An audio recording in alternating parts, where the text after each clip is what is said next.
Hi, I'm Daniela Cruz, and welcome to Art This Week. On this week's episode, we visit the San Antonio Museum of Art, and our interviewer, Kay Yoland, speaks with Chief Curator William Rudolph about their exhibition, Becoming John Marin, Modernist at Work. Now for Art This Week.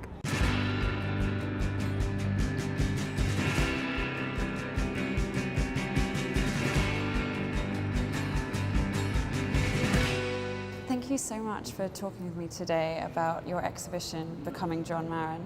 I thought we could start with a discussion of his background, his education, and how that traditional formal education actually can be seen throughout his career and really was a strong foundation for what he went on to create. Yes, so Marin had a traditional artistic education in the sense that when he went to art school, it was the very traditional curriculum that had been worked out over centuries past of drawing from the model and drawing from life and trying to accurately represent in terms of perspective and character what one sees. So that is very traditional. The untraditional thing is that, of course, Marin never jettisons it, but changes that as a mature artist, and that actually he was what we would have called a non-traditional student in the sense that he had a professional life before he actually went to art school. This was someone who had to work for a living, and so he worked in architecture and was finally able to pursue his art thanks to family support and the fact that it sort of overtook everything else. I mean, this was someone who had to become an artist. You know, it was in his DNA, as it were. And then as an artist, although when you look at Marin's works, spatially things become flattened and more abstract and color becomes a force in its own right, he never loses an underlying structure that I think was part of that traditional artistic training. And of course, as someone who primarily was a draftsperson, he never abandons drawings. Even when he's painting in oils, he never abandons drawings. He draws with watercolor, he draws with oil paint, but he never abandons the hand. And I think the hand of the artist is so important, and it's also something that I think in art school is really emphasized in foundation, that you develop your hand and you train the hand to represent what the eye sees, not what you think you see, of course. It's the famous thing, draw what's there, draw what you see, not what you think you see. Marin always works with what he sees. In the early rooms in the museum here, we see his perfect draftsmanship, like how he's so very accurate with what he's able to depict that's sitting in front of him or laying out in front of him. When he goes to Europe, there's some changes and shifts there. How is he influenced by the artists that he meets? Who does he meet? And how is it color and form and maybe flattening perspective so that things become more abstract, suddenly become more relevant to him? So all artists, as you know, learn from other artists. I mean, they're visually hungry. And that's why artists really need a community of colleagues. And that's why travel is so important for artists and why it was so important for Marin to go around age 30 to Europe and to suddenly meet people. So he met Europeans, he also met other Americans who were abroad, and those people became instrumental for sustaining his career, like Edward Steichen, the great photographer and gallerist who introduced him to Alfred Stieglitz, the great photographer and gallerist and husband of Georgia O'Keeffe and promoter of Marin and Georgia O'Keeffe and Marsden Hartley and so many other people. So I can't stress how important those collegial relationships were, but also I think just the chance to see art and to see how other people were making art and to suddenly realize that he could take chances with space, he could take chances with color, and he could take chances with handling. And so, for example, I think as we move through the exhibition, particularly when you see some of the work, you'll see works from Europe, both that are very highly finished. This is the Place Vendôme. And then you see things, for example, there is a watercolor made in Austria of the Tyrol, the area of Austria that is the mountainous area. Think of Heidi and clocks and all of this. But it's much more about broken brush strokes and sort of larger swashes of color. And the mountain itself is kind of flattened. So it is and it isn't. It's two different experiences of place. It's almost what he felt when he was there, and the way he used the artificial language of art to represent something that he saw. To go back just for a second to Tyrol, the Austrian, did you say landscape, and then maybe also Mid-Atlantic, the painting, the watercolor of the sea. Yes. What I thought was interesting is they're both a handle of abstraction and reality in very different ways. Yes. One has maybe, for someone who's familiar with Kandinsky, there's this kind of a vibrant color, then there's some broken up shapes, but then you also have some very clear natural colors that reveal the landscape. But it also reveals a certain emotion that I think he was saying. You know, it's a happy and kind of glorious, energetic piece that makes you want to dive into something. And maybe that the energy that nature can give you. Whereas the Mid-Atlantic, I don't know if it would make anybody else see parallels with Turner, the painter, but there's course, that, there's this almost out of focus element in the middle of the painting, of the watercolor, that it's almost mysterious, but it's also could be sinister. It could have a lot of different emotions, almost like when somebody's thinking about, you know, what's going to happen in the afterlife, or like these unanswered questions. And I wonder if you found that art historians, and even himself when he's talking about those works, does he talk about kind of philosophical questions that he might have? So Marin is not a philosopher in the sense that his colleague, Marston Hartley, is, a fellow American modernist. And in Hartley's writings, you find that Hartley is grappling very intensely with contemporary philosophy, particularly contemporary European philosophy. Marin is intellectually curious, but he doesn't have that formal philosophical curiosity that Hartley has. Where I would say, I don't think that your reading of it is at all wrong. I think you're responding very powerfully to that, because, so if we're thinking, for example, about that view of the Atlantic, you know, he's representing that while he's traveling. So it is an image of a moment of travel, of being neither in one place nor the other, but on your way to getting somewhere else. And that can either be a journey to something, which could be full of excitement, or it could be a journey away from something. Sometimes that has excitement in it too, or nostalgia or regret. I mean, so I think that this very beautiful, simple watercolor evokes for us the human condition. And has that very strong emotion because of what he's chosen to represent, and can only be of that moment. You know, that it's a view that could only have been seen while it was happening. And in that sense, it's so much different from a lot of the history of Western art that precedes it, that is more about a static sort of, I am retelling to you a particular narrative. Even Turner, who is amazing, I love Turner, but even Turner never totally at times jettisons composing things like with the mass at left and the mass at right. You know, Turner can't help but look at somebody like Poussin or Claude, or, you know, and takes them on, as you know, like in the National Gallery famously hangs, you know, has hung Turner and Claude together, you know, and Marin's work, to me at least, some of the works on the show really are more about, they're about what he saw, they're about what he felt at that moment, they're about what inspired him.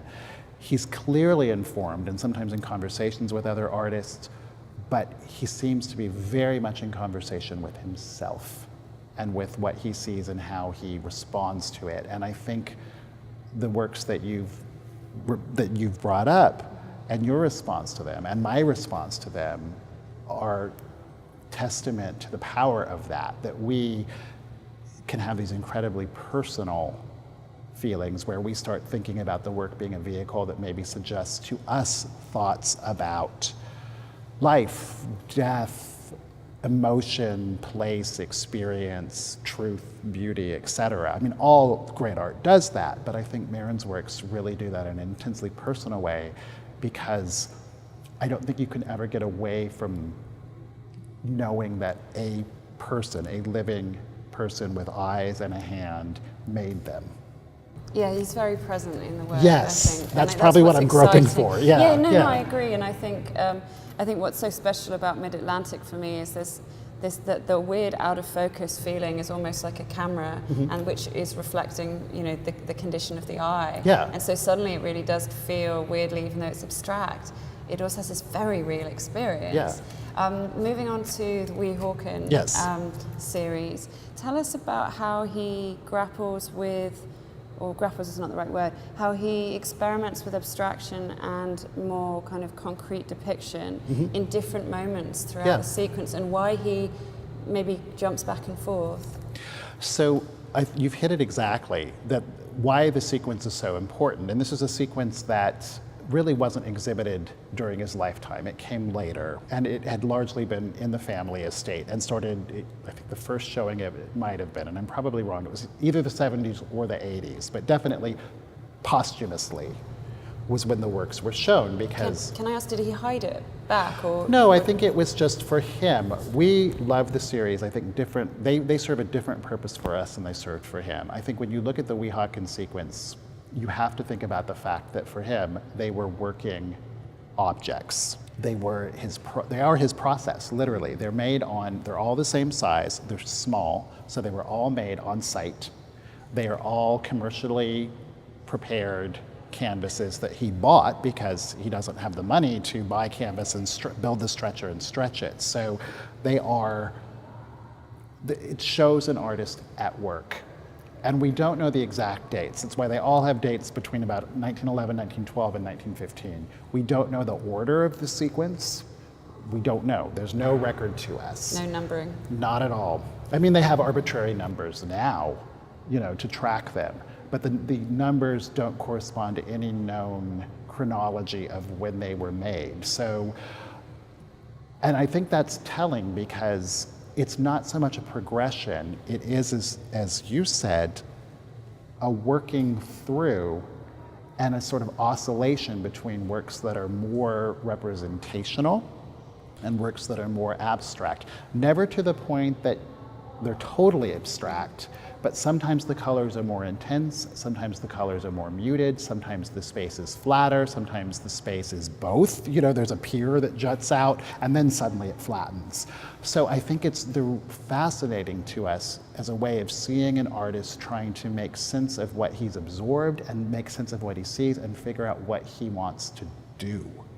So I love them, but I also, I can dive into individual ones and really be fascinated by them, but then I also just love them as a whole, because it brings me closer to trying to think about what it must have been like, this set of a number of years that were so important for the artist, where he was, if you want me to be, kind of facetiously, you want to say what he wanted to be when he grew up. And he's 40 years old when he makes these. I think we have to remember that, he was sort of young in his career, but he was older chronologically than we'd think of for somebody making these things, which is what actually makes them wonderful. I think Marin reminds us that creativity has no age. In other words, it's okay. His path was different than what he thought it would be, and it took him different places. And I think for all of us as viewers, it's a great human lesson that your path, whether artistic or life, can be organic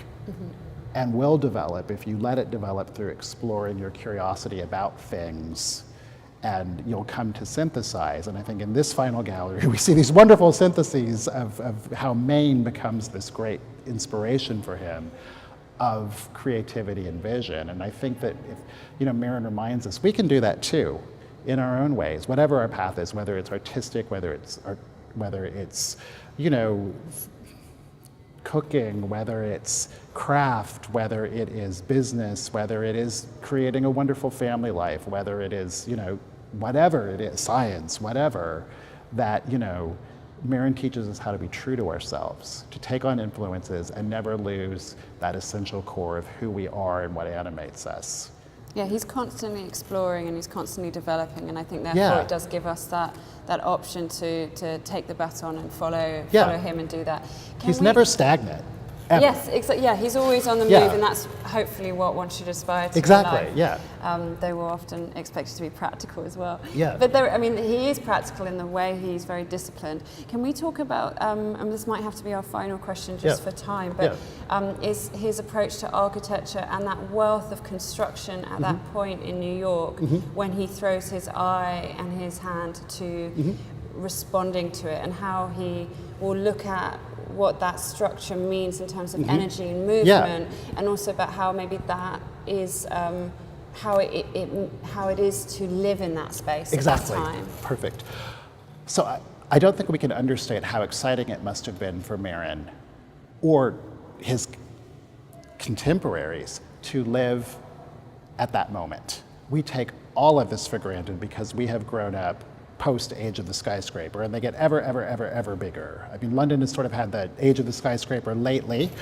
You know, after the turn of the 21st century, it's sort of caught up. You know, but for people who know London, either who are from there or who visit there, that might be the closest parallel. So think about, for Marin, the cityscape changed, and changed quickly, and the world looked different than it had looked.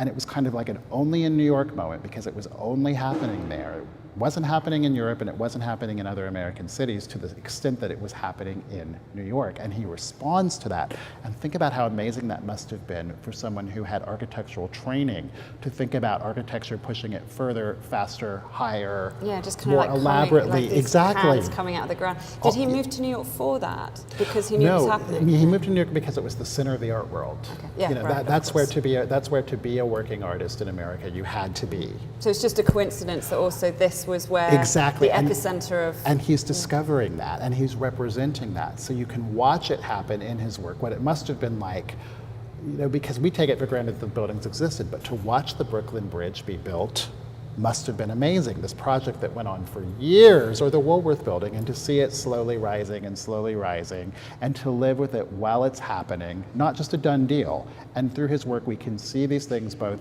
happening, and then we can see sort of afterwards how they forever change what we think of. And to your point about what it must have been to experience that, there are the works that are what he calls movements, where you sort of see almost the traces of figures hustling and bustling. And I think, you know, we respond to the environments that we live in. You know, when you put us in a densely populated urban environment, we act a certain way. We lose personal space, we maybe hold ourselves a certain way. When we're looking up at a building, we act a certain way, you know, all of this. And then when we have sort of more expansive landscapes, whether Maine or New Mexico or West Texas or other places, I think we just we maybe breathe differently, we see differently, we feel things differently. And Marin's work, because it spans the urban environment and the rural environment, the built and the natural, can tell us a lot about what it means to feel that. He's feeling it and seeing it and representing it. And then when we look at it, we also can connect with that experience. And so the New York works from the early 20th century are both historic documents now, because, you know, that moment will never come again. But in looking at them, I think we can get back to the originary feeling of what it must have been like when the world was changing so much, and everywhere people looked, these ginormous tall buildings were going up, and you could push closer to the sky than you ever could before, which changes the way you see the world, because you're seeing things from high up, or you're on a bridge looking out and seeing the city in a different way than you could when you were on a ferry or when you were on a smaller bridge. So it's just, you know, Marin brings that vividly alive to us, both historically and almost retroactively, which is really, really amazing. That's exciting, yeah. And I would just end with saying that I think it is very relevant to audiences now. I mean, as we're talking about kind of urban environments shifting and changing in some cities, like you said with London, you know, kind of having these renaissance, but also nature, you know, coming back to nature, the climate change, like how Exactly. are we going to kind of save what's there and how it's changing. That he's really documenting both sides. Yeah. And we can look at our environments right now with the same lens. So Exactly. thank you. And I don't think he's thinking that either one is better than the other. No, it's no. not nature versus culture, it's that they both exist. He respects both of them. And so I would hope that we are able as viewers in a very important moment now to look at them and to, you know, and to find a place for both. Yeah, to the best of our reflection ability. of how we want to move forward. Exactly. Well, thank you so much. you. I really appreciate your time. Likewise. We want to thank William for speaking with us. For more information on the exhibition, go to samuseum.org. That's it for Art This Week. Thanks for watching.